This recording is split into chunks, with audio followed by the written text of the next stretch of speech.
స్తోత్రం పరిశుద్ధుడా, ప్రేమగల తండ్రి, కృపామయుడ, మీ పరిశుద్ధ నామానికి స్తుతులు చెల్లిస్తుంటున్నాం నాయన. తండ్రి, రాత్రికాల సమయంలో మీరు ఇచ్చిన ధన్యతను బట్టి ప్రభువా మీకు స్తోత్రాలు నాయన, కృతజ్ఞతలు అర్పిస్తుంటున్నాం తండ్రి. నాయన, ఈ యొక్క ప్రపంచం మీద ఉన్న ప్రతి ఒక్కరు రక్షణ పొందాలా ప్రభువా. యేసుక్రీస్తు నామంలో ప్రతి ఒక్కరిని ప్రభువా మీ యొక్క ఆత్మధార నడిపించుకోండి, రక్షణ భాగ్యం అనుగ్రహించండి ప్రభువా. మరి ఇక్కడ మేము నేను ఆరాధిస్తుండగా ప్రభువా, ప్రార్థిస్తుండగా వాక్యంతో మాతో మాట్లాడండి. మా జీవితాలను మేము సరి చేసుకుని అనేకులకు మాదిరిగా మీ సాక్షులుగా ఉండటకు సహాయం అనుగ్రహించమని కృతజ్ఞతలు, స్తుతులు, స్తోత్రాలు, మహిమ, ఘనత, ప్రభావాలు చెల్లిస్తూ యేసుక్రీస్తు నామములో ప్రార్థిస్తున్నాను తండ్రి, ఆమేన్. నేనెందుకని నీ సొత్తుగా మారితిని, యేసయ్యా నీ రక్తముచే కడుగబడినందున, నేనెందుకని నీ సొత్తుగా మారితిని, యేసయ్యా నీ రక్తముచే కడుగబడినందున, నీ అనాది ప్రణాళికలో హర్షించెను నా హృదయ సీమ, నీ అనాది ప్రణాళికలో హర్షించెను నా హృదయ సీమ, నేనెందుకని నీ సొత్తుగా మారితిని, యేసయ్యా నీ రక్తముచే కడుగబడినందున, నీ అనాది ప్రణాళికలో హర్షించెను నా హృదయ సీమ, నీ అనాది ప్రణాళికలో హర్షించెను నా హృదయ సీమ, నేనెందుకని నీ సొత్తుగా మారితిని, యేసయ్యా నీ రక్తముచే కడుగబడినందున, నీ పరిచర్యను తుదముట్టించుటే నా నియమమాయనే, నీ సన్నిధిలో నీ పొందుకోరి నీ స్నేహితుడానైతిని, నీ పరిచర్యను తుదముట్టించుటే నా నియమమాయనే, నీ సన్నిధిలో నీ పొందుకోరి నీ స్నేహితుడానైతిని,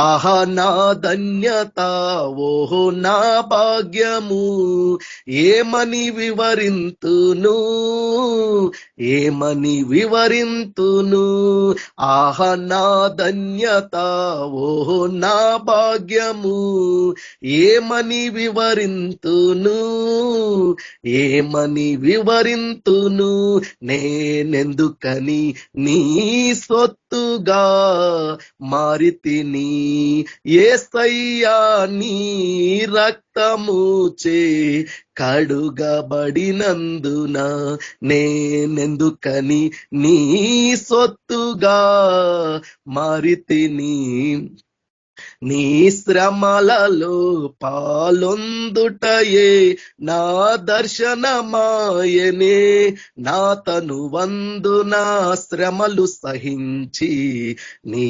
వారసుడానైతిని, నీ శ్రమలలో పాలొందుటయే నా దర్శనమాయనే, నా తనువందున శ్రమలు సహించి నీ వారసుడానైతిని, ఆహా నా ధన్యత, ఓహో నా భాగ్యము, ఏమని వివరింతును, ఏమని వివరింతును, ఆహా నా ధన్యత, ఓహో నా భాగ్యము, ఏమని వివరింతును, ఏమని వివరింతును, నేనెందుకని నీ సొత్తుగా మారితిని, యేసయ్యా నీ రక్తముచే కడుగబడినందున, నేనెందుకని నీ సొత్తుగా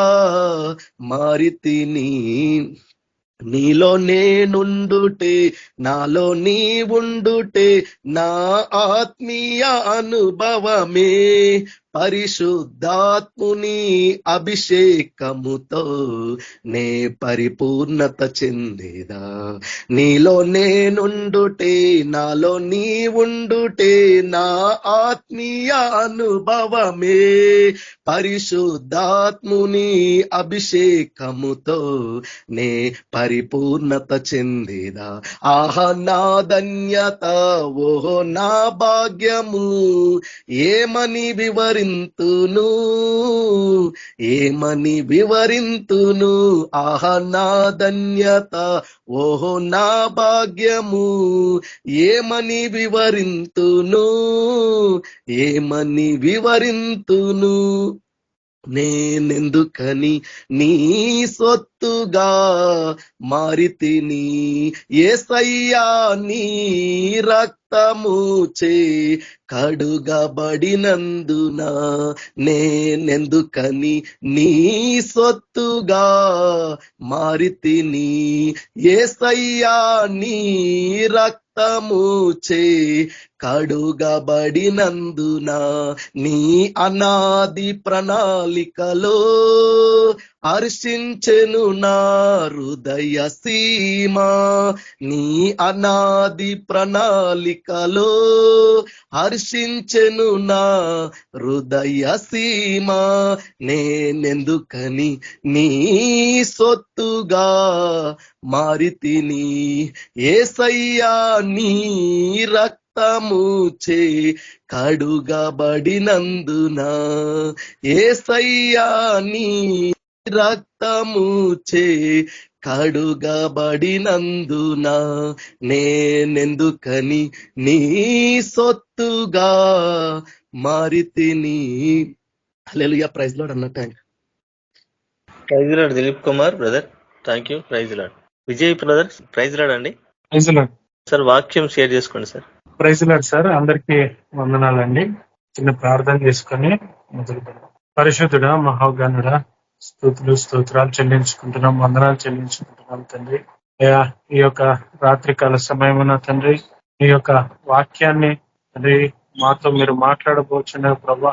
అయ్యా, మా హృదయాంతరములను తెరవమని విడుపరుస్తున్నాం. సాయం చేయాలి ప్రభా. అల్పులం అయోగ్యులము ప్రతి వాళ్ళం ప్రభా, దయతో కనికరించి కృప చూపించండి. అయ్యా, మా టాలెంట్ మా ఎక్స్పీరియన్స్లు కాదు ప్రభా, నీ కృపను కోరుకుంటున్నాం, నీ యొక్క కనికరమును కోరుకుంటున్నాం. సాయం చేయండి తండ్రి. మాతో మీరు మాట్లాడి మమ్మల్ని స్థిరపరచవలసిందిగా యేసుక్రీస్తు పరిశుద్ధ నామమున ప్రార్థిస్తూ వేడుకుంటున్నాం తండ్రి. ఆమేన్. రోమా పత్రిక 8వ అధ్యాయము 35వ వచనము. రోమా పత్రిక 8వ అధ్యాయము 35వ వచనం. క్రీస్తు ప్రేమ నుండి మనల్ని ఎడబాపు వాడెవడు?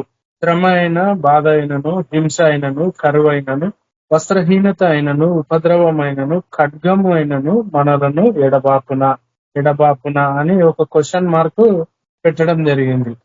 ఎందుకనంటే క్రీస్తు ప్రేమను గురించి ఇక్కడ తెలియపరుస్తా ఉన్నాడు అపోస్తలుడైన పౌలు గారు రోమీయులకు రాస్తూ.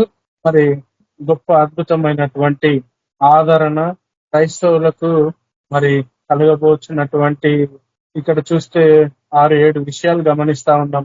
ఇప్పుడు మనం కూడా అనుభవిస్తా ఉన్నాం. శ్రమ అయినా, బాధ అయినా, హింస అయినా, కరువు అయినా, వస్త్రహీనత అయినా, ఉపద్రవమైన, ఖడ్గమైన, 7 విషయాలు ఇక్కడ రాయబడి ఉన్నాయి. వీటిల్లో మన జీవితం మొత్తం ఇమిడి ఉన్నదని నేను నమ్ముతున్నాను. ఈ 7 విషయాలలో వీటి నుండి క్రీస్తు ప్రేమ నుండి మనల్ని ఎడబాపేవాడెవడు? మనల్ని ఎడబాపేవాడు అంటే మనం అనుకుంటాము సాధారణంగా క్రీస్తు యొక్క ప్రేమ నుండి మరి ఎడబాపేది సాతాను మట్టుకే అనుకుంటాం, సాతానుడి వల్లనే అవుతుంది అనుకుంటాం. కానీ నేడున్నటువంటి పర్సిక్యూషన్, క్రైస్తవుల మీద జరుగుతున్నటువంటి మన మీద జరుగుతున్నటువంటి యొక్క దాడులు కావచ్చు, మరి అరెస్టులు కావచ్చు, మరి ఖడ్గమైన కావచ్చు, ఇవన్నీ చూస్తా ఉంటే ఈ యొక్క వాక్యము ఎంతగానో మనల్ని బలపరిచేదిగా ఉంటుంది. ఒక పక్క చూస్తే మరి మొన్నటికి మొన్న ఒక 25 రోజుల క్రితం మనకు తెలిసిన అన్న ప్రవీణ్ పగడాల గారు, మరి ఆయనని మరి ఆ విషయం మనకు సంపూర్ణంగా తెలియకపోయినా కూడా చూసిన అన్ని గమనిస్తా ఉంటే మనకు కూడా అర్థమైపోతా ఉంది అది ఎటువంటి విషయం జరిగింది అని. క్రైస్తవుల్ని ఈ లోకం ఏం చేయబోతుంది త్వరలో చాలా మంది చెప్పుకుంటూ వచ్చారు. రాబోయే రోజుల్లో క్రైస్తవులు జీవించాలనంటే చాలా కష్టంగా జీవించాల్సి వస్తుందండి. చాలా భయంకరమైన రోజులు రాబోతున్నాయని మనం కల్లారా కూడా చూస్తా ఉన్నాం, కల్లారా కూడా వింటా ఉన్నాం, మన చెవులారా వింటా ఉన్నాం. అనేకమైన సంగతులు మన కళ్ళ ముందు జరుగుతా ఉన్నాయి. ఇటువంటప్పుడు మరి స్థిరమైన క్రైస్తవులుగా మనం ఉండగలుగుతామా అనేది ఈ వాక్యం ద్వారా దేవుడు మనకు ఇప్పుడు లాస్ట్ ఒక 1-2 years నుంచి చూస్తా ఉన్నాం మణిపూర్ విషయంలో. ఇక్కడ ఎంతగానో సిచ్యువేషన్ జరుగుతా ఉంది. ఎంతమందిని మంచి మంచి సేవకుల్ని కూడా అక్కడ చంపడం జరిగింది. గొప్ప గొప్ప వ్యక్తుల్ని కూడా అక్కడ విశ్వాసుల్ని కూడా చంపడం, చనిపోయే పరిస్థితి ఈరోజు అక్కడ వచ్చింది. మరలా మన యొక్క కూడా చూస్తా ఉంది ఇటువంటి పరిస్థితి. ఈ పరిస్థితుల్లో క్రైస్తవుడు నిలబడగలడా, లేకపోతే పడిపోతాడా, లేకపోతే ఇంకా వేరే వైపు తిరిగిపోతాడా అనేది నమ్మను దేవుడు జరిగిన విషయాలు అనిపిస్తే, ఆ యొక్క సంఘటనలో చూస్తే మనం భయపడుతున్నామా? ఇంకా భయం అనంటే తిరిగితనం భయం కాదు. ఒకరోజు మనకు కూడా అటువంటి సంభవిస్తే ఏ విధంగా ఉంటామని ఒక ఆలోచన, భయంలో మనం గడుపుతామా? ఒకవేళ అటెంటింగ్ మనం గడితే దేనికైనా సిద్ధపడేవాళ్ళు, దేనికైనా మనము రెడీగా ఉండేవాళ్ళు.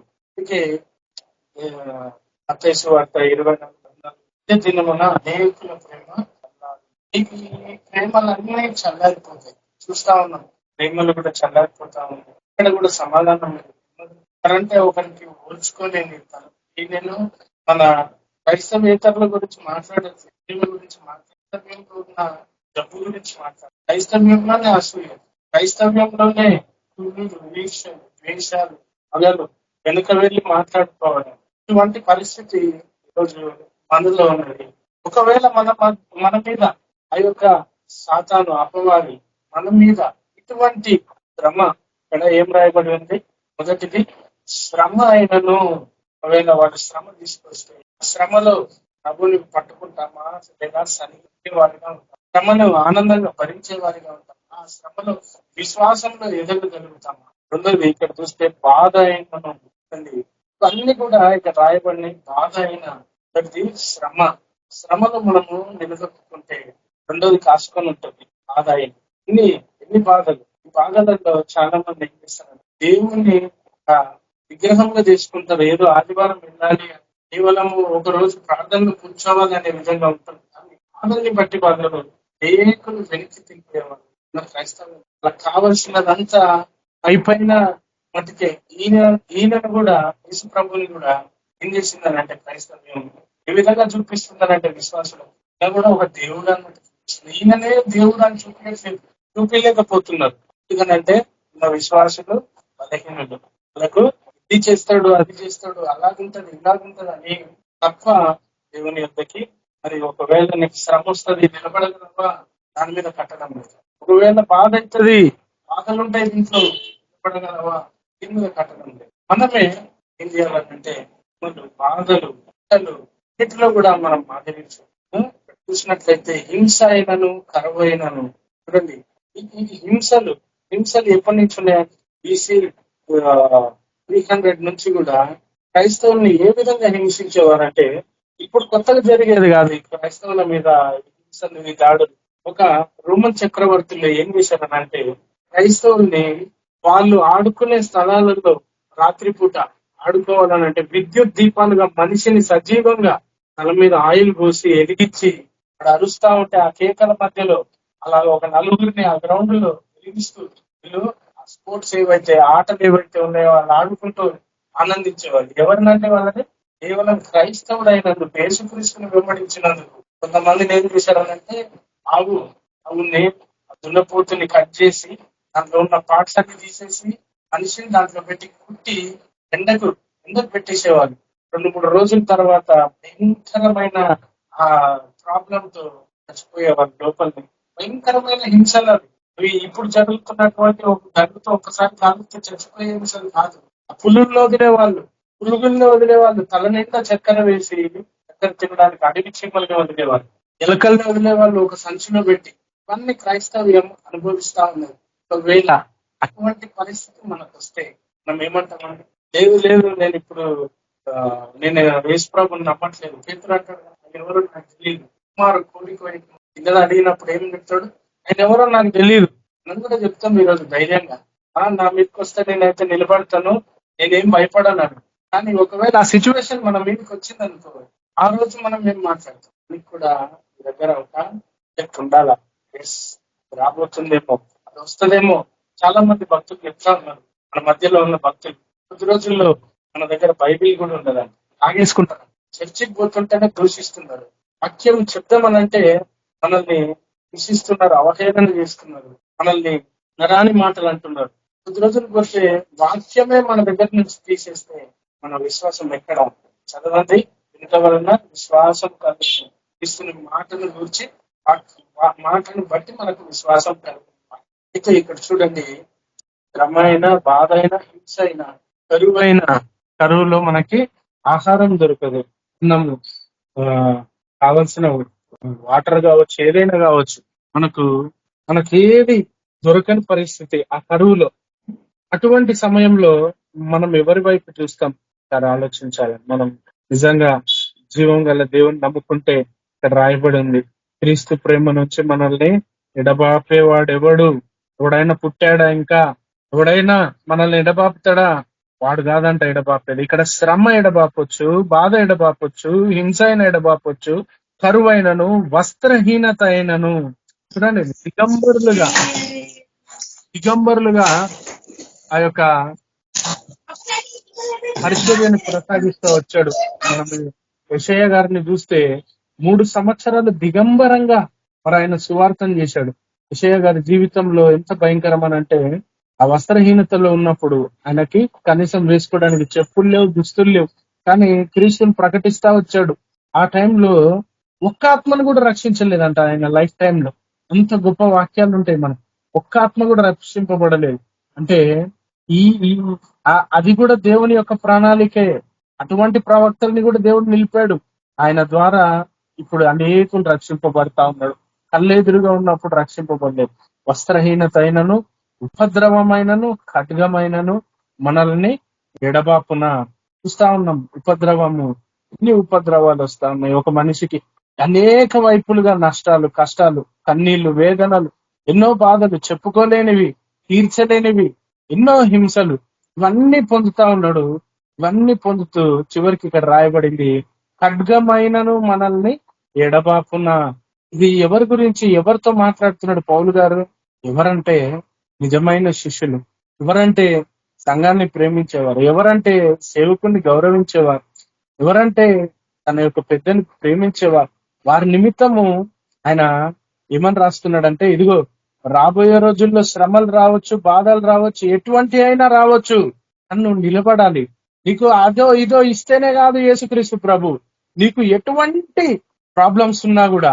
అందుకే షడ్రక్, మేషక్, అబేద్నెగోలు అంటారు, ఒక తీర్మానం తీసుకున్నారు వాళ్ళు, అయ్యా మేము మాత్రం సాష్టాంగ నమస్కారం నీకు చేయం గాని, నీ యొక్క విగ్రహాలకు చేయం గాని, ఒకవేళ మమ్మల్ని చంపినా, అంటే వాళ్ళ ముందు ఎటువంటి సిచ్యువేషన్ వచ్చిందంటే డూ ఆర్ డై సిచ్యువేషన్ వచ్చింది, చచ్చిపోవడానికి కూడా సిద్ధపడ్డారు. ఒకవేళ మా దేవుడు మమ్మల్ని కాపాడినను కాపాడకపోయినను ఆయనే మాకు దేవుడు.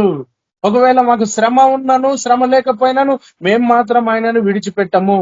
ఒకవేళ ఖడ్గమైనను అంటే మరణమైనను మమ్మల్ని ప్రభు ప్రేమ నుంచి మమ్మల్ని ఎడబాపనేరు. మా విశ్వాసం ఈ లోక సంబంధమైనది కాదు, మా నిరీక్షణ ఈ లోక సంబంధముల మీద కాదు, మా నిరీక్షణ ఈ లోక సంబంధమైనది కానే కాదు, మా నిరీక్షణ ఆత్మీయ సంబంధమైనది. ఇది ఎవరైతే మరి ఇట్టి విశ్వాసంలో కొనసాగుతూ ఉంటారో వాళ్ళని ఇవన్నీ ఏమీ చేయవు. అవును, ఈరోజు నష్టపోతూనే ఉంటావు, కానీ నీ విశ్వాసం ఏ విధంగా ఉందనంటే ఇది చాలా చిన్నది, ఈ ప్రాబ్లం చాలా చిన్నది అని చెప్పుకునే విధంగా ఈ విశ్వాసంలో నువ్వు ఎదుగుతా ఉంటే అప్పుడు నీకు ఇవన్నీ కరువు వచ్చినా, వస్త్రహీనత వచ్చినా, ఖడ్గం వచ్చినా, ఉపద్రవం వచ్చినా, ఎటువంటిది వచ్చినా కూడా మనం కదల్చబడని వారంగా ఉంటాం. అందుకే హబక్కులో ఒకసారి చూస్తాను, హబక్కుకు ఆయన యొక్క 3వ అధ్యాయము 17, 18, 19 వచనాలు ఒకసారి చదువుతాను. అంజూరపు చెట్లు పూయకుండినను, దాని పైన వచనం కూడా చదువుతాను. నా ఎముకలు కుళ్ళిపోచున్నవి, నా కాళ్ళు వణుకుచున్నవి. చూడండి, హబక్కుకు గారు రాస్తున్నారు, ఆ, దానికి కొంచెం పైన ఏమని ఉందంటే, నేను ఊరుకొని శ్రమ దినము కొరకు కనిపెట్టవలసి ఉన్నది, నా అంతరంగము కలవరపడుచున్నది, ఆ శబ్దమునకు నా పెదవులు వణుకుచున్నవి, నా ఎముకలు కుళ్ళిపోవుచున్నవి, నా కాళ్ళు వణుకుచున్నవి. ఆయన పరిస్థితి ఎటువంటిగా దిగజారిపోయిందంటే, ఆయన ఎముకలు కుళ్ళిపోయే పరిస్థితికి వచ్చేసినాయి, నా కాళ్ళు వణుకుచున్నవి. అయితే అక్కడ రాస్తా ఉన్నాడు, అంజూరపు చెట్లు పూయకుండినను, ద్రాక్ష చెట్లు ఫలింపకపోయినను, ఒలివ చెట్లు కాపు కాయకుండినను, చేనులోని పైరు పంటకు రాకపోయినను, గొర్రెలు దొడ్డిలో లేకపోయినను, శాలలో పశువులు లేకపోయినను, నేను యెహోవా యందు ఆనందించెదను. ఎవరు చెప్పగలరండి ఈ మాట? మనకున్న ఏదన్నా కొన్ని కోల్పోతే మనం చెప్పగలమా? మన అవసరాలు తీర్చకపోతే దేవుడు మనం చెప్పగలమా? మనము ప్రార్థించిన దానికి జవాబు రాకపోతే, నేను నీ అందు ఆనందిస్తున్నాను ప్రభా, నువ్వు నాకు జవాబు ఇవ్వలేదు, అయినా నేను ఆనందిస్తున్నాను. ఇగో నాకు భయంకరమైన కష్టాలు ఉన్నాయి, అయినా తీరలేదు, అయినా నేను నీ అందు ఆనందిస్తున్నాను. చూస్తే భక్తుని చూస్తే, ప్రవక్తని హబక్కూకు గారిని, నీ ఎముకలు కూలిపోవచ్చున్నవి, కానీ ఆయన ఏం చేస్తున్నాడంట? నేను యెహోవా యందు ఆనందించగలను. ఇక్కడ చూసినట్లయితే యోబు గారు కూడా గుర్తొస్తారు. వెంటడు, ఇగో నేను ఏమి తీసుకురాలేదు, ఏమి కొనుక్కోను, ఉన్నదంతా ఆయన ఇచ్చినదే, అది ఆయనే తీసుకుపోయిండు, నాది ఏది లేదని అంటారు. ఇక్కడ భక్తులందరూ కూడా సమర్పణ జీవితం ఏ విధంగా ఉన్నారంటే, లోక సంబంధమైనది కానే కాదది, వాళ్ళు యెహోవానే చూసేలాగానే ఉన్నది. అది తండ్రి అయిన దేవుణ్ణి, యేసుక్రీస్తుని వారు చూస్తూ మాట్లాడిన విధంగా ఉంది. కానీ ఇప్పుడున్న క్రైస్తవ్యం మీద ఒకవేళ, మన మీద ఒకవేళ అపవాది దాడి చేస్తే, అపవాది, ఇది ప్రభువా నాకు న్యాయం తీర్చవా, ఇది ప్రభువా నేను నీ కొరకు పని చేస్తుంటే నాకు ఇన్ని శ్రమలా అనే విధంగా ఉన్నాను. లేదు ప్రభా, ఈ శ్రమలను ఎవరు తీర్చి చేస్తున్నారయ్యా, వస్తే కానీ పోతే పోని, వీటి గురించి కాదయ్యా నేను నమ్ముకున్నది, ఉంటే ఉండని అని నేను నమ్ముకున్నది, నిన్ను నీ యొక్క రాజ్యంలో నేను నిలబడ్డాను. కాకపోతే ఇక్కడ మనం ఏ విధంగా ఉండాలని అంటే, ఎటువంటి పరిస్థితి అయినా సరే ఆయనకు నమ్మకస్తులుగా మనం ఉండాలి. ఆయన ఒకరోజు మనల్ని చూసి బాధపడకూడదు.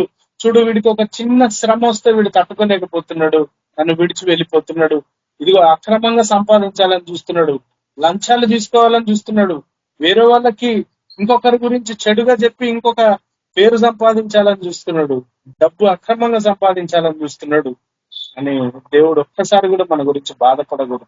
ఆయన మనల్ని విడువని ఎడబాయని దేవుడు అంటున్నాడు. ఆయన మనల్ని దినమెల్లా చూస్తున్న దేవుడు ఆయన. అందుకే ఇక్కడ చూడండి, ఆయన అంటాడు హబక్కూకు, అంజూరపు చెట్లు పూయకుండినను. చూడండి, ఆ బిజినెస్ లేకపోయినా, ఆరోగ్యం లేకపోయినా, ఇదెక్కడ గొప్ప విశ్వాసము? నేను యెహోవా యందు ఆనందించదను. ఏదో చెప్పగలమా మనము? అందుకే ఒక భక్తుడు అంటాడు, ప్రతి దినం చివరి దినంగా బ్రతుకుతాడంట. రేపు ఉంటనో ఉండనో, కానీ ఈ రోజు దేవుని కోసం నేను బ్రతికేయాలని గొప్ప విశ్వాసం కదా, చాలా గొప్ప విశ్వాసం. దాన్ని అనుకుంటారు ఇది ఒక వైరాగ్యం అనుకుంటారు, కానీ దాంట్లోనే గొప్ప విశ్వాసం ఉంది. ఎందుకనంటే ఒకరోజు అతనికి ఒక ఆశ. ఏం ఆశ అంటే, ఈ రోజు ఒకవేళ చివరి దినం అయితే ప్రభుని త్వరగా కలుసుకుంటాం అనే ఆశ, గొప్ప ఆశ. ఈ హబక్కూకు గారి జీవితంలో కూడా అటువంటి శ్రమలే, అటువంటి హింసలే, అటువంటి బాధలలోనే ఎముకలు కుళ్ళిపోచున్నవి, నా కాళ్ళు వణుకుచున్నవి, అని నేను యెహోవా యందు ఆనందించను, నా రక్షణకర్త అయిన దేవుని యందు నేను సంతోషించెదను. ప్రభువగు యెహోవాయే నా బలము, నాకు బలం, ఆయన నా కాళ్ళను లేడి కాళ్ళ వల్ల చేయను, ఉన్నత స్థలముల మీద ఆయన నన్ను నడువ చేయను. చూడండి ఆయన విశ్వాసం ఎంత గొప్పగా ఉందో. ఇప్పుడు కాళ్ళు బాగాలేవు, కుళ్ళిపోయినాయి అంటున్నాడు, నా కాళ్ళు వణుకుచున్నాయి అంటున్నాడు, కానీ కింద రాస్తున్నాడు, ఆయన నా కాళ్ళను లేడి కాళ్ళ వల్ల చేయను, ఉన్నత స్థలముల మీద ఆయన నన్ను నడువ చేయను. ఇటువంటి గొప్ప నిరీక్షణ. ఒకవేళ మనకు కూడా ఖడ్గము, ఉపద్రవము, మన మీద నిందలు, అవమానాలు, నష్టాలు, కష్టాలు ఉంటే నువ్వు చెప్పగలగాలి, లేదు ఇవి టెంపరవరీ. అందుకే ప్రకటన గ్రంథంలో 10 దినములు మీకు శ్రమ కలుగును, అయినను ధైర్యముగా ఉండండి. కొద్ది దినములే మనకు ఈ శ్రమలు, కష్టాలు, కన్నీళ్లు, కానీ మన యొక్క భారము, మన యొక్క చింత ఎవరి మీద వేయాలంటే ఆ ప్రభు అయిన యేసుక్రీస్తు మీద. అయితే ఇక్కడ దేవుడికి నచ్చని విషయం ఏంటంటే, ఇటువంటి కష్టాలలో, ఇటువంటి ప్రాబ్లమ్స్ లలో క్రైస్తవ్యం పోతున్నప్పుడు ఎవరైతే సనుగుతూ గొనుగుతూ ఎందుకు నాకే ఇవి వచ్చినాయి, ఎందుకు అన్నాడు అని అంటే అతడు సరైన క్రైస్తవుడు కానట్టే. అంటే యోబు గారు అంటాడు, ఆయన నుండి కేవలం నేను ఆశీర్వాదానికి మాత్రమేనా, కీడు కూడా అనుభవించవలసి ఉన్నది కదా. చూడండి, కీడు కూడా అనుభవించాలని ఆయన ప్రిపేర్ అయి ఉన్నాడు. అందుకే రెండంతల ఫలం పొందుకున్నాడు. కీడు వెనుక మేలు చేయగల దేవుడు. ప్రవీణ్ పగడాల అన్న వాళ్ళ మిస్సెస్ కి బ్లడ్ టెస్ట్ చేశాను నేను. నేరెడ్మెట్లో నాది ల్యాబ్ ఉంది. వాళ్ళది బ్యాక్ సైడ్ ఇల్లు. 2-3 సార్లు కారులో వెళ్తూ ఆపి మరీ మాట్లాడారు. ఇంత చిన్న పరిచయం ఉంది ఆయనతో. కానీ ఆ ఖడ్గము ఎప్పుడైతే ఆయన మరణించాడో అధికంగా సువార్త వెదజల్లుతా ఉంది సోషల్ మీడియాలో. ఎప్పుడు వినలేదంట, కోట్ల మంది జనాలు టెస్ట్ మంది ఇస్తా ఉన్నారు. ఈయన ఎప్పుడు చూడలేదండి, ఎప్పుడు వినలేదండి. కానీ ఎంత గొప్ప వాక్యాలు చెప్తా ఉన్నాడు, ఎంత గొప్ప ఎవ్వరు వివరించలేని విధంగా చెప్తా ఉన్నాడు అని ఎంతో మంది టెస్ట్ మనీ ఇస్తా ఉన్నారు. ఆయనకి ఏమన్నా నష్టం జరిగిందంటారా? ఆయన ఏమన్నా కోల్పోయాడంటారా? ఆయన మరణం వల్ల వేరే వాళ్ళు ఏమన్నా నష్టపోయి ఉండొచ్చేమో, ఆయన లేని ఆ యొక్క లోటును తీర్చలేరేమో. కానీ ఆయనకైతే 100% లాభమే జరిగింది. ఒక హతసాక్షిగా ఆయన ఈ రోజు నిలవబడ్డాడు. రెండోది వచ్చేసి నిత్యరాజ్యంలో దేవుని ఎదుట ఆయన ఉండడని నేనైతే విశ్వసిస్తున్నాను. ఆ ప్రోపగాండా అవన్నీ చూసి మనము కలవరపడవద్దు. ఆ యొక్క నెగిటివ్ అదంతా అపవాది చేస్తున్నాడు దాడి, దాన్ని చూసి మనం కలవరపడవద్దు. కానీ ఈరోజు నేను అందుకే మొదటి రోజు ఆయన డెడ్ బాడీ దగ్గర ఉన్నప్పుడు ఒక చిన్న దాని మీద ఫోన్ లో ఒక ఒక కామెంట్ రాశాను. ఎన్నో సాధించాడు, ఎన్నో చూశాడు లైఫ్ లో, ఎన్నో మెట్లెక్కాడు, కానీ ఈ రోజు ఇంకా గొప్ప మెట్టెక్కాడు. ఆ మెట్టె క్రీస్తు కూడా ఆయన ఉన్నాడు. దానికి ఆల్మోస్ట్ ఒక 500 పైన మంది లైఫ్ పెట్టారు. ఆయనను ఎవరు ఏం చేయలేరు. మరణమైనను క్రీస్తు ప్రేమ నుంచి ఖడ్గమైనను ఆయనను ఎడబాపలేకపోయింది. రోజు మన జీవితం కూడా ఏది వచ్చినా సరే, ఎటువంటి పరిస్థితి అయినా సరే, ఆయన మన గోల్ ఏంటండి? చివరిగా నిత్య జీవానికి చేరుకోవడమే. నిత్య జీవం వైపే మన అడుగులు. కానీ ఒకవేళ ఆ యొక్క దినం, ఆ యొక్క ఉపద్రవం, ఆ యొక్క ఉగ్రత దినం, ఆ యొక్క చివరి దినం, అందుకే భక్తులు అంటున్నారు ఇది అంత్య దినాలని. అంత్య దినాలలో మనం పిరికివారుగా ఉండడం సరైనది కాదు. అంత్య దినాలలో మనం సనుక్కునే వారంగా ఉండడం సరైనది కాదు. అంత్య దినాలలో షడ్రక్ మేషక్ అబద్ధిగోల్ లాగా బ్రతకడమే డూ ఆర్ డై సిచ్యువేషనే. అట్లని తెగించమని కాదు, కానీ జ్ఞానంతో మనం ముందుకు వెళ్ళాల. ఆయనంట అడుగు వారికి నిశ్చయంగా ధారాళంగా ఆయన జ్ఞానమునిచ్చేవాడంట. ఆయనను అడిగి మనము జ్ఞానంతో ప్రవర్తించాలి. ఒక అన్యుడి దగ్గర ఏ విధంగా ప్రవర్తించాలి, ఒక కుటుంబంలో ఏ విధంగా ప్రవర్తించాలి, ఒక సంఘంలో, ఒక గ్రూప్ లో, ఒక టీంలో మనం ఏ విధంగా ఉండాలి. మనల్ని బట్టియే కదా క్రైస్తవ్యం దూషింపబడుతుంది. మాదిరిగా లేకపోవడం బట్టియే కదా ఈరోజు మనల్ని మనం కరెక్ట్ చేసుకోవాలి.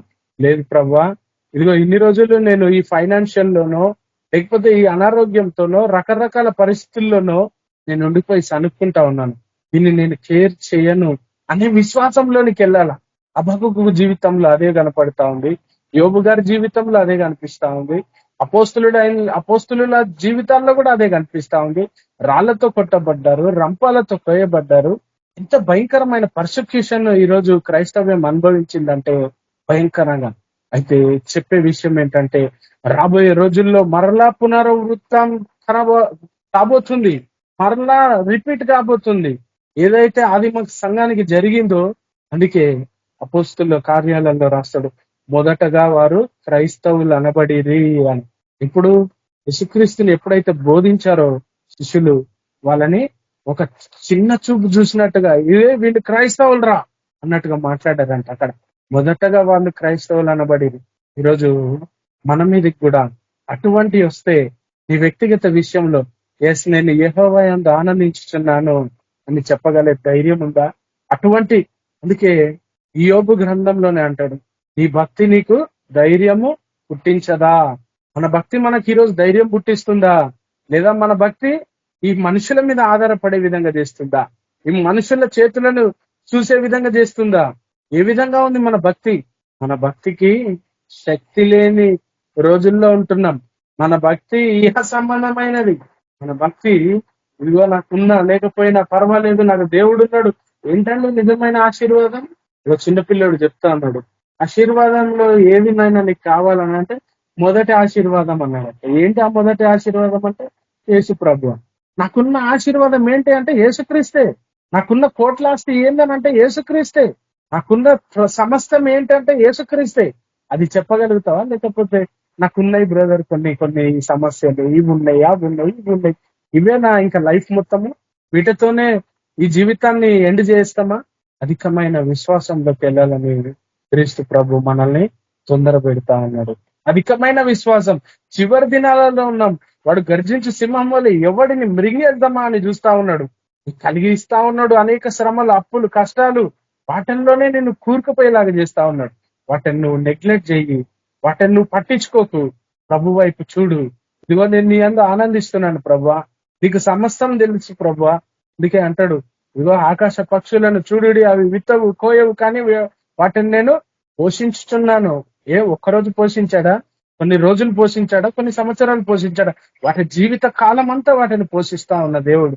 మీ యొక్క వస్త్రముల గురించి, మీ యొక్క ఆహారం గురించి చింతించనేలా? వాటికన్నా గొప్పది మీ ప్రాణం కదా, దాని గురించి. కాబట్టి మనం ఇహ సంబంధమైన దాని మీద కాక, ఇహ సంబంధమైనవి మనకు అవసరం కొంత మట్టుకే. మీకు తిమోతిలో కూడా రాస్తా ఉంటాడు, మీరు అన్న వస్త్రము కలిగిన వారే తృప్తి కలిగి ఉండండి అని అంటాడు. క్రైస్తవుడికి ఏం కావాలని అంటే, నిజమైన విశ్వాసికి కూడు, గూడు, గుడ్డ అని అంటారు పెద్దలు. కూడు, గూడు, గుడ్డ. బైబిల్ చెప్తుంది గూడు కూడా లేదు, కూడు గుడ్డనే అని చెప్తా ఉంది. అంటే అన్నము, వస్త్రములు. అన్న వస్త్రములు గలవారై తృప్తి కలిగి ఉండండి. అది దొరికిందా? మరి ఈరోజు చెప్పగలమా మనము? అందులో ఎవరిని చెప్పలేము. చెప్తే దేవుడు, ఆహా చూడు వీళ్ళు చివరి దినం లాగా బ్రతకాలని ఆశపడుతున్నారు. ఈ లోకం శాశ్వతమైనది కాదు, అశాశ్వతమైనది. ఈ లోకం శాశ్వతమైనది కాదు, ఇది అశాశ్వతమైనది. శాశ్వతమైన లోకము. మనము ఈ లోకంలో యాత్రికులము, పరదేశులము. మనది కాదు ఈ లోకము. ఈ లోకంలో మనకు శాంతి లేదని వాక్యం సెలవిస్తా ఉంది. మనకు శాంతి ఎక్కడ ఉందంటే, ఇగో నేను ఇచ్చుచున్నాను మీకు శాంతిని. అది ఎక్కడానంటే ఆయన దగ్గరనే దొరుకుతుంది. కానీ ఈ రోజు యేసు ప్రభుకి లేకుండా శాంతి, ఆయనకి శాంతి లేకుండా చేస్తున్నారు క్రైస్తవులు. ఎటువంటి సమస్య వచ్చినా సరే, నేను చెప్పాలనుకున్న, ప్రభు మనతో మాట్లాడాలనుకున్నది ఏంటంటే, ఎటువంటి పరిస్థితుల్లోనైనా నిన్ను నిరూపించుకోగలగాలి. ఎటువంటి సమస్య అయినా సరే నువ్వు నిలబడాల్సిందే. నువ్వు నాగటి మీద చేయి వేసి వెనుకకు తిరగొద్దు. నువ్వు నా పాత్రుడు కాకుండా పోవద్దు. నువ్వు ఇక్కడనే స్టాండ్ తీసుకో. వస్తాయి, రాని. ఎన్నొస్తాయా అన్ని రాని. 10 దినములు మీకు శ్రమ కలిగిన చెప్పాడు కదా దేవుడు. ధైర్యం ఇచ్చాడు కదా. ధైర్యంని కూడగట్టుకొని మనం నిలబడాలి. ఎప్పుడైతే మనం నిలబడతామో, ఒక షడ్రక్, మేషక్, అబేద్నెగో లాగా, ఒక యోబు గారి లాగా, హబక్కూకు గారి లాగా మనం కూడా నిలబడాలి. వాళ్ళంత గొప్ప ప్రవక్తలై ఉండి కూడా సమస్తాన్ని ప్రభు కోసం త్యాగించారు. ఈరోజు మన ఆస్తులు అక్కర్లేదు దేవుడికి, మన యొక్క విలువైన కానుకలు అక్కర్లేదు దేవుడికి, మన బంగారం అక్కర్లేదు, మన ప్రాపర్టీస్ అక్కర్లేదు. ఆయనకు కావాల్సింది నీ విశ్వాసం కాదు. ఇటువంటి పరిస్థితుల్లో అందుకే 8:28 కూడా రాస్తాడు చూడండి, రోమా పత్రిక 8:28. దేవుని ప్రేమించే వారికి, అనగా ఆయన సంకల్పము చొప్పున పిలువబడిన వారికి మేలు కలుగుటకై సమస్తమును సమకూడి జరుగుచున్నవని ఎరుగుదము. దేవుని ప్రేమించు వారికి, ఆయన సంకల్పము చొప్పున పిలువబడిన వారికి మేలు కలుగుటకై, ఈ కష్టం, ఖడ్గము, ఇవన్నీ ఏంటంట మేలు కలగడానికే. ఆయన కీడు వెనకాల మేలును చేయు దేవుడని మనకు లేఖనాలు సెలవిస్తా ఉన్నాయి. ఎటువంటి పరిస్థితులు అయినా సరే అది మన మంచికే అనుకోవాలి. అప్పుడు మాత్రమే మనం నిలబడగలుగుతాం. లేదనంటే రాబోయే రోజులు చాలా భయంకరంగా ఉండబోతుంది. మనం పర్టికులర్ గా మన హైదరాబాద్ ఎక్కడ చూసిన కరువులు, భూకంపాలు, ఎక్కడ చూసిన అల్లర్లు, ప్రేమలు చల్లారిపోయినాయి. ఒకటే గ్రూప్ లో ఉంటాం, కానీ ఈయనకేం తెలుసులే నాకే తెలుసు అన్న విధంగా కొంతమంది ఉంటారు. కొంతమంది గురువుని మించిన శిష్యులు అయిపోతా ఉంటారు కొన్ని చోట్ల. అదే మనకు ఉపమానంలో ఉంది కదా, ఏమని ఆయన గొర్రెలకు మంచి కాపరి అని ఆయన చెప్తా ఉన్నాడు. ఆయన గురించి, సంఘం గురించి కూడా ఆయన సేవకుని మంచి కాపరిగా పెట్టాడు. కానీ ఆ గొర్రెలు ఏం చేస్తున్నాయి అంటే, కొన్నిటికి ఆ కొమ్ములు వచ్చేస్తాయి, పొట్టేళ్ళ లాంటి స్వభావం వస్తుంది. నేనే ఇప్పటి నుంచి పెద్ద, ఇక్కడ నేనే మొత్తం, నాకు కూడా వచ్చు. ఆ కొమ్ములతో పొడవాలని ప్రయత్నం చేస్తా ఉంటాయి. ఎవరు కాపరి? నిన్ను మేపుతా ఉన్నారు. మేయాల్సిన నీవు ఏం చేస్తున్నావు అంటే, నాకు చాలు, చిన్నది అరగట్లేదు అని. అంటే మనం ఎటువంటి పరిస్థితుల్లో వెళ్ళిపోతున్నామని అంటే మన పిలుపును పక్కన పెట్టేసి కొన్నిటికి పరిమితులు అయిపోతా ఉన్నాం. ఈ చివరి దినాల్లో ఈ ప్రేమలన్నీ చల్లారిపోయినాయి. ప్రేమలు లేనే లేవు, కుటుంబాల్లో లేవు. ఎక్కడన్నా ఒక కుటుంబం ఉందంటే చాలా గొప్పది. దేవుడు మనల్ని కూడా కోరుకుంటున్నాడు ఏంటంటే, ఇదిగో అన్ని ప్రేమలు చల్లారిపోతా ఉన్నాయి, కరువులు, ఇరుకులు, ఇబ్బందులు కలుగుతా ఉన్నాయి, రాజ్యాల మీదకి రాజ్యాలు లేస్తా ఉన్నాయి. ఇటువంటి సమయంలో నీ మీదకి కూడా ఏమన్నా జరిగితే, ఒకవేళ నీ మీద కూడా దాడి జరిగితే, ఆ హింస కావచ్చు, కరువు కావచ్చు, ఉపద్రవం కావచ్చు, చివరికి ఖడ్గము అంటే మరణమైన రావచ్చు. కానీ నీకు నాకు ఎడబాపు కాకూడదు, దూరం కాకూడదు. నువ్వు అక్కడ కన్ను మూస్తే ఇక్కడ కన్ను తెరవాలా. అది ప్రభు ప్రేమ. కానీ మనం ఆ విధంగా బ్రతికితే అది జరుగుతుంది. ఒకవేళ మనం పొరపాటున ఆ విధంగా బ్రతక్క కనుక్కుంటూ గొనుక్కుంటూ ఈ శ్రమలొద్దు, నేను పారిపోతాను, ఇక్కడ నేను నిల్చోలేను, ఈ ఇబ్బందులు తట్టుకోలేను, ఈ జీవితం వ్యర్థము అనుకుంటా ఉంటే మాత్రం అది ఎడబాపేదిగానే ఉంటది. అప్పుడు నీ స్థానం వేరు, దేవుడి యొక్క స్థానం, ఆయన నివసించే స్థానం వేరు. ఇక్కడే మనం కూర్చుకోవాలి. మన విశ్వాసము చెప్పాలనుకుంటున్నది ఏంటంటే, మనం ఎటువంటి పరిస్థితుల్లో కూడా కదల్చబడని వారంగా ఉండాలా. మన విశ్వాసంలో అధికమైన విశ్వాసానికి వెళ్ళాలా. కాబట్టి మనం అందరినీ కూడా దేవుడు ఆయన ఒక వాక్యంతో మరి మనతో కూడా మాట్లాడినని నమ్మచ్చు. ఈ కొద్ది మాటలు దేవుడు బలపరిచి దీవించిన దాకా. పరిశుద్ధుడా, ప్రభువా, ప్రేమగల తండ్రి, కృపగల దేవా, యేసయ్యా, మీ బంగారు పాదాలకు వందనాలు, స్తుతులు, స్తోత్రాలు చెల్లించుకుంటున్నాం తండ్రి. అద్భుతకరుడా, ఆశ్చర్యకరుడా, ఆలోచనకర్త, నిత్యుడైన తండ్రి, సమాధానాధిపతి ప్రభువా, మీకు వందనాలు, స్తోత్రాలు చెల్లిస్తుంటున్నాం నాయన. ఈ యొక్క రాత్రికాల సమయమున తండ్రి, మరి నాయన మాతో కూడా మీరు మాట్లాడుతూ వచ్చినందుకు వందనాలు ప్రభా. స్తుతులు, స్తోత్రాలు చెల్లిస్తుంటున్నాం. నిజమే నాయన, మరి ఈ యొక్క చివరి దినాలలో ఉంటుండగా ప్రభా, మరి ఎటువంటి శ్రమ, కరువు, ఖడ్గం, ఉపద్రవం, వస్త్రహీనత ఎటువంటిది వచ్చినా కూడా ప్రభా, మేము నిన్ను విడిచిపోయే అంత బలహీనులము కాకుండా తండ్రి, అయా నీతో మరి వీటన్నిటిలో కూడా తండ్రి నీతో అంటుకట్టబడి మరి జీవించినట్లు కృపను దయచేయండి, బలపరచండి ప్రభు. ఈ వాక్యం నీరు కట్టి ఫలింప చేయండి, మాతో కూడా మాట్లాడాలి. అల్పుడిని, అయోగ్యుని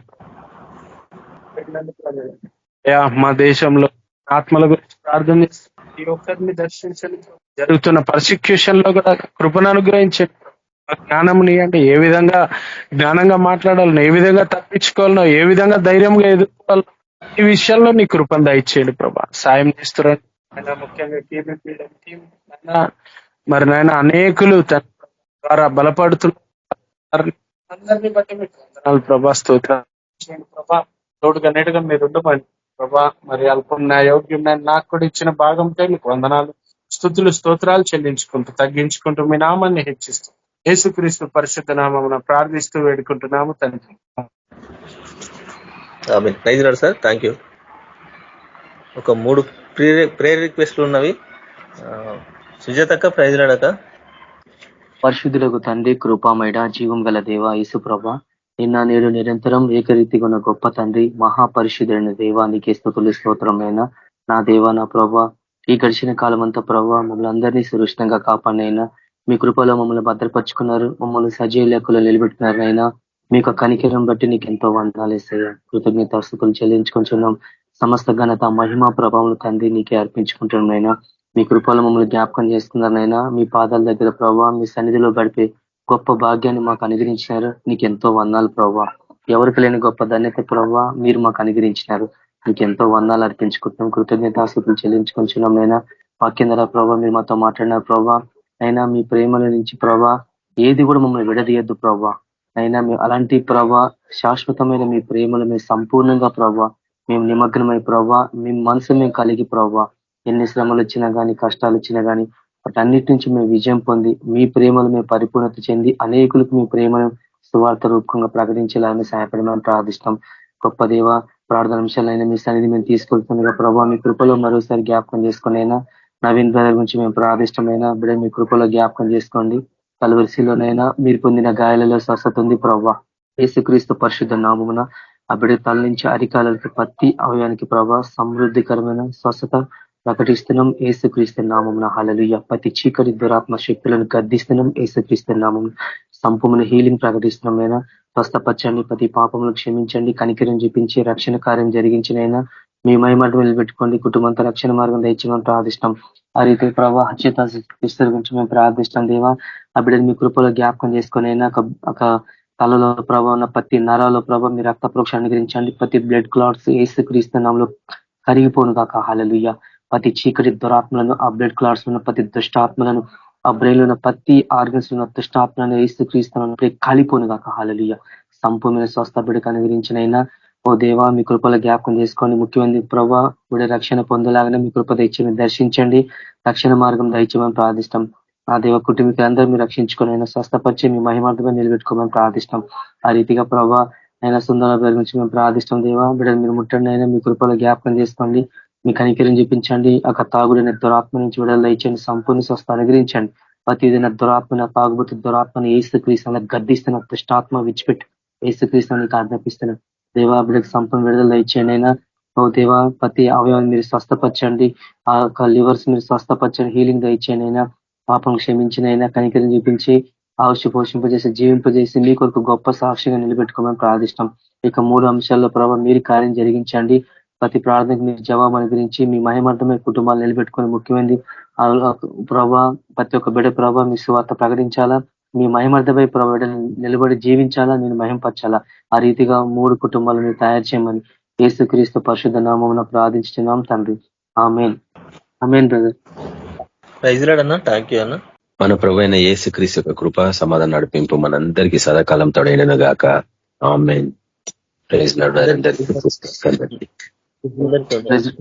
ప్రైజ్ లార్డ్. అందరూ ప్రైజ్ లార్డ్.